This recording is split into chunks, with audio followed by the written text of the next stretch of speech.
ওড়িশার গঞ্জাম ডিস্ট্রিক্টে অবস্থিত গোপালপুর ভারতবর্ষের জনপ্রিয় নিরিবিলি বিচগুলির মধ্যে অন্যতম প্রধান এই সমুদ্র সৈকত। কলিঙ্গ যুগে ঋষিকূল্যা নদী ও গোপালপুর সমুদ্রের সঙ্গমস্থলে গড়ে উঠেছিল এক বাণিজ্য বন্দর, যা দক্ষিণ পূর্ব এশিয়ার দেশগুলির সঙ্গে আমদানি ও রপ্তানির জন্য ব্যবহৃত হতো। ঔপনিবেশিক আমলে ব্রিটিশ সরকার এখানে একটি বিশালাকায় গোডাউন নির্মাণ করেছিলেন, মূলত বার্মার সঙ্গে বাণিজ্যের জন্য। এই সময় বেশ কয়েকটি ব্রিটিশ পরিবার গোপালপুরের নির্জন বিচ, অগাধ জলরাশি এসবের টানে এখানে স্থায়ীভাবে বসবাস করতে শুরু করেন। সেই থেকেই একে একে গোপালপুরের নির্জন বিচ হিসেবে পর্যটন মানচিত্রে ধীরে ধীরে স্থান লাভ করতে শুরু করে।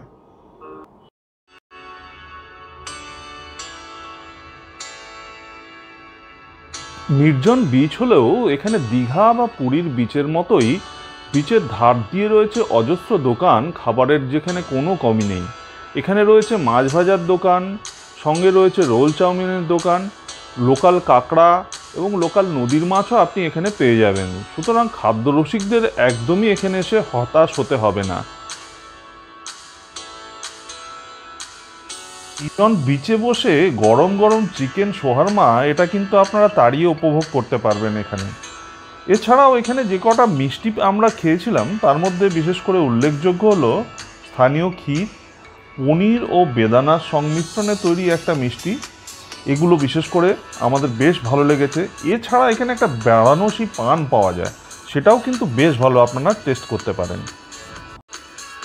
শুধু বড়দের নয়, বাচ্চাদের বিনোদনের জন্য রয়েছে গাড়ি, খেলনা গাড়ি যেগুলো ব্যাটারি দিয়ে চলে।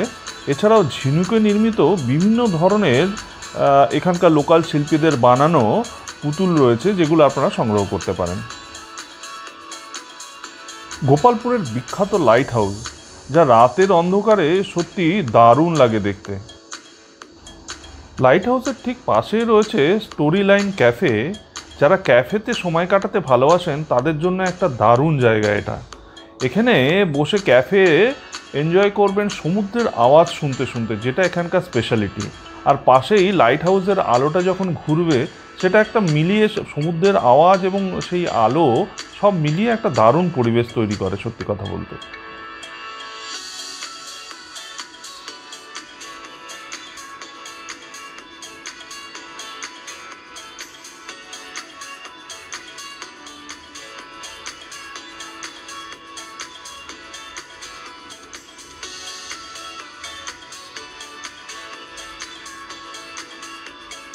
আপনাদের বলে রাখি, গোপালপুর ভ্রমণ করতে গেলে 2 রাত্রি 3 দিনের ট্যুর প্ল্যান করাটাই সবথেকে ভালো। কেন এখানকার নির্জন সমুদ্র সৈকত এবং সেই সঙ্গে লোকাল সাইট সিনগুলো করতে কিন্তু আপনার মিনিমাম 2 দিনের সময় লাগবে। এই হলো বিখ্যাত লাইট হাউস, যার পিছনেই রয়েছে অগাধ সমুদ্র।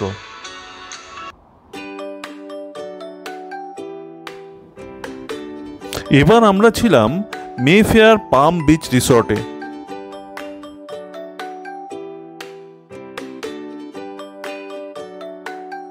গোপালপুরের পাম বিচ রিসর্টটি একটা প্রিমিয়াম কোয়ালিটি রিসর্ট।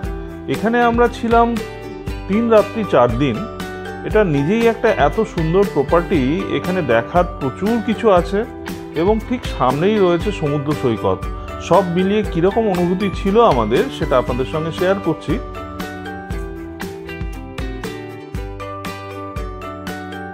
আর তাই সম্পূর্ণ তথ্য জানার জন্যে আমাদের সঙ্গে থাকুন, সম্পূর্ণ ভিডিওটি দেখতে থাকুন এবং অবশ্যই ভালো লাগলে লাইক এবং সাবস্ক্রাইব করতে ভুলবেন না প্লিজ।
গোপালপুর হচ্ছে ওড়িশার গঞ্জাম ডিস্ট্রিক্টে।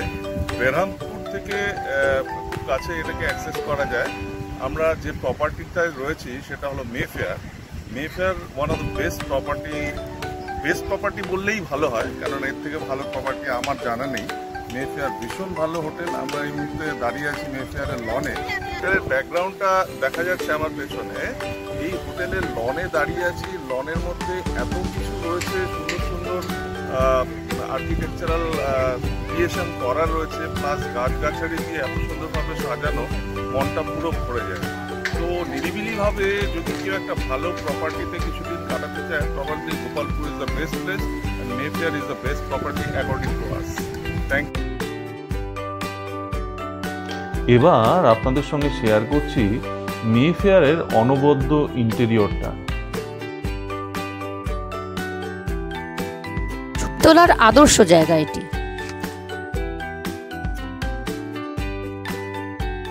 হোটেল ইন্টেরিয়রের মধ্যে প্রাকৃতিক সবুজ গাছ, ফ্লেমিঙ্গো বার্ডের মডেল, ছোট্ট ঝর্ণা যেন কৃত্রিম ও অকৃত্রিমের মেলবন্ধনের মধ্যে সামঞ্জস্য বজায় রেখেছে।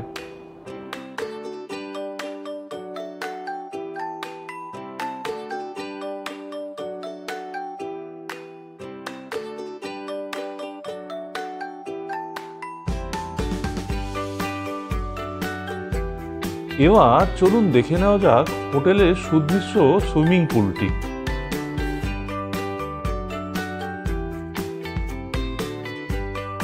হোটেলটার প্রত্যেকটা জিনিস উপভোগ করতেই আপনারা একটি গোটা দিন চলে যাবে।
সানরাইজ পয়েন্টে। এখান থেকে খুব সুন্দর একটা ভিউ পাওয়া যায়। সকালবেলা উঠলে সূর্যের ভিউটা আসে এই জাস্ট এই দিকটা। তো এখানে বসার অ্যারেঞ্জমেন্টটা খুব সুন্দর আছে। বসে সকালে যদি কেউ সূর্যোদয় দেখতে চান তার জন্য একটা দারুণ ভালো অ্যারেঞ্জমেন্ট করা আছে।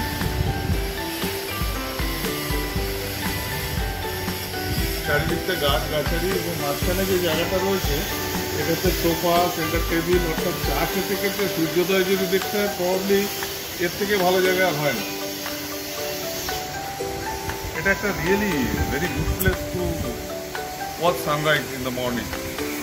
গোপালপুর, এই যে গোপালপুরের মেফেয়ার হোটেলটা, সেই হোটেলটা নিজেই একটা দেখার জায়গা। এর মধ্যে এত রকম ফেসিলিটিস আছে, that to by inspired by nature আর কি, যার ফলে সমুদ্রের ধারে এত গাছগাছালি, এত বড় বড় লন, তার মধ্যে ভীষণ সুন্দর আর্কিটেকচারাল ক্রিয়েশন দিয়ে সাজানো, যে এটা মানে এটা প্রবাবলি না আসলে এটাকে এক্সপিরিয়েন্স করা যাবে না। তবুও ফেসিলিটিসগুলো আপনাদের সামনে তুলে ধরছি, আশা করি আপনারা কিছুটা আইডিয়া পাবেন কেমন লাগবে আপনাদের এলে পরে। এই জায়গাটা থেকে পাশেই এই জায়গাটা, এখানটা মেফেয়ারের প্রপার্টি। সকালবেলায় উঠে আপনি চা, কফি, স্ন্যাক্স এনজয় করতে পারেন, দ্যাট কমপ্লিমেন্টারি। এবং ইভিনিংয়ে একটা দারুণ মজার ব্যাপার হলো, এখানে চা যেমন দেওয়া হয়, সেই সঙ্গে ইন্ডিয়ান স্টাইলে ঝালমুড়িও দেওয়া হয়, যেটা আমাদের দারুণ লেগেছে। অবশ্য সঙ্গে বিস্কিট টিস্কিট থাকে, আপনার চয়েস মতো সল্টি, সুইট যা বিস্কিট চাইবেন সেটাও থাকে। সমুদ্রের ধারে বসে যদি চা খাওয়ার মজা নিতে চান, সেটাও একটা দারুণ জায়গা আলাদাভাবে করা আছে।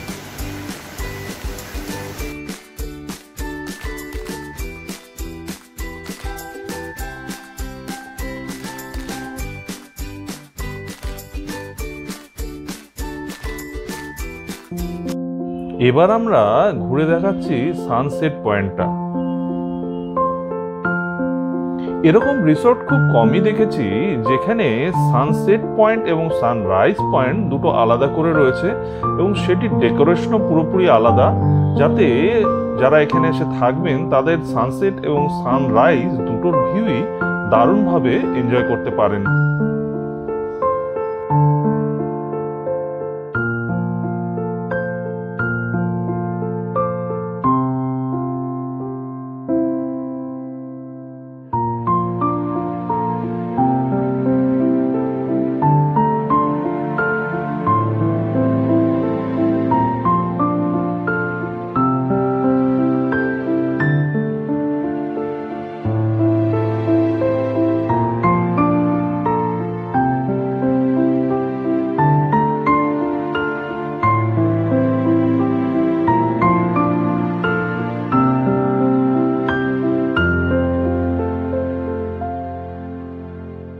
বিচের ঠিক পাশেই দেওয়া আছে সান লাউঞ্জার, যেখানে বসে আপনি নিরিবিলিতে বিশ্রাম নিতে পারেন।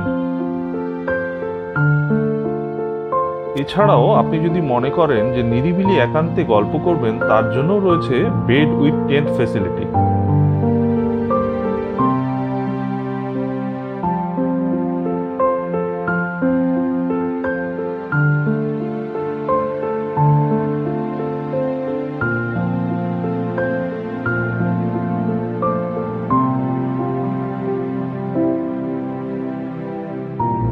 রিসর্টের সিঁড়ি দিয়ে নেমেই রয়েছে রিসর্টের প্রাইভেট বিচ, যেখানে রয়েছে দোলনা।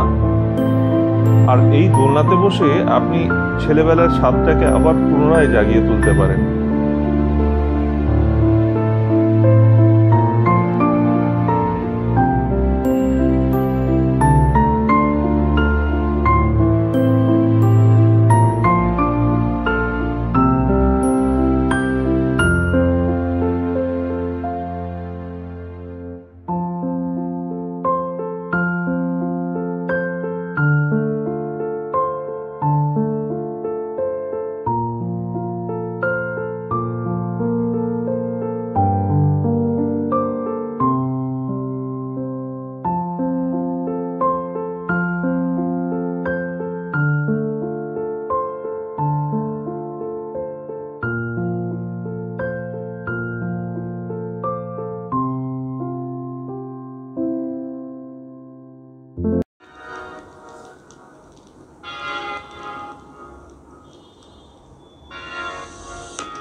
এসব দেখতে দেখতেই ডাইনিং এর সময় হয়ে এলো।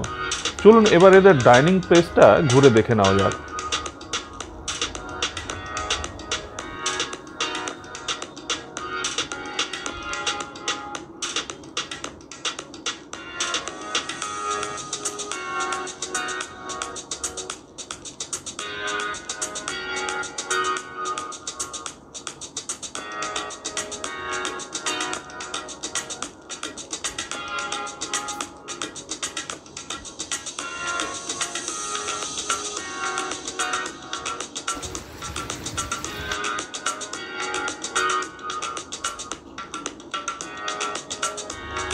রিসর্টটির ইন্টেরিয়রগুলো আমরা দেখছি, এটা দেখলে মনে হবে যেন কোনো ড্রয়িং রুমের একটা প্রিমিয়াম কোয়ালিটির ইন্টেরিয়র, কিন্তু না, এটা বেসিক্যালি একটা ওয়াশরুম। এটা দেখলেই বোঝা যায় যে হোটেলের ছোট্টখাট্ট জিনিসগুলোর উপরেও কত বেশি নজর দেওয়া হয়েছে এবং প্রিমিয়ামনেস আনা হয়েছে। রাতে বিচ পার্টিরও অ্যারেঞ্জমেন্ট রয়েছে এখানে।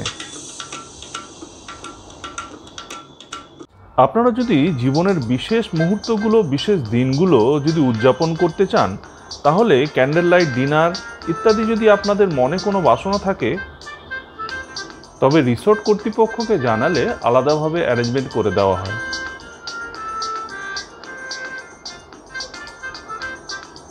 আর এইভাবেই এই পর্বের ইতি টানছি। আর আপনাদের কাছে অনুরোধ রইল ট্রাভেল আইটেম চ্যানেলটিকে দেখতে থাকুন। ভালো লাগলে অবশ্যই লাইক, শেয়ার এবং সাবস্ক্রাইব করতে ভুলবেন না। ও হ্যাঁ, আপনাদের একটা কথা জানিয়ে রাখি, কীভাবে যাবেন আর কিভাবে মেফেয়ার বুক করবেন তার বিস্তারিত বিবরণ আমি ডেসক্রিপশন বক্সে দিয়ে দিলাম।